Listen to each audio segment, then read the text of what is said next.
Okay, some more of that cement conglomerate rock, sedimentary rock. I'm gonna say that this is what do they call that? Calcrete. Calcrete, so calcium carbonate sediment. It makes it like cement. But anyway, under here, under the ledge here, is a beautiful example of black widow spider web. And hopefully the camera's picking this up, but this is just a beautiful display of webbing. Now this is Theridiidae webbing at its finest. Black widow, obviously. We can see the egg sacs. But look at this webbing. The lattice work of webbing is just perfect here. This is that sensory perimeter that I talk about. Now let's analyze this. Let's talk about webbing. So within the webbing, back into her hide, there'll be a sheet web or a sheet web of sorts. Now on top, you can see the lattice work of webbing. So this thick lattice work of webbing. And then underneath it, hopefully the camera picks this up, but there are vertical strands that go down to the ground.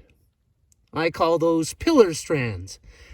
And what those vertical strands do is they catch ground beetles and worms and anything else that's crawling under the web. Now the lattice work catches flies, flying insects, and then those pillars or columns catch the ground beetles. Now these columns or vertical strands, we don't want to call those anchor strands because they're not really anchoring. Let me explain. So the columns go down and then they stick to the ground. They all go down and they're stuck to the ground, with what is called a gum foot. And so that gum foot is just an aqueous sticky glue at the very end of the strand, sticking it to the ground. Let's go with Blackledge and Sevenburgen 2007. So that's some reading we can do. That's really reaching. I hope I got that right, but we're gonna go with it. Blackledge and Sevenburgen 2007. Let's go with that. That's your required reading for Latrodectus hesperus webbing. And anyway, in that study, that is the word they used, which was a gum foot at the bottom of this column strand.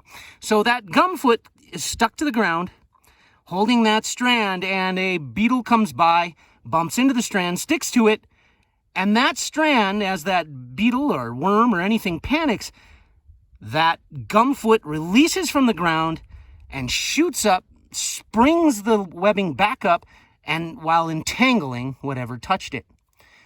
And so that is one way that these webs ensnare their prey. All of these column strands and that gum foot at the bottom. Now the rest of this network, this lattice work, is pretty much self-explanatory. It's there to protect the hide and the eggs, but at the same time capture flying insects. Now she is back in her hide. As we can see, her eggs are out in the open here. Look at that lattice work, and she's up in her hide. Now, as I say, there are strands connecting her eggs to her. And she's back in her hide, and that hide will have a funnel cloud, a circular, silk-lined hide.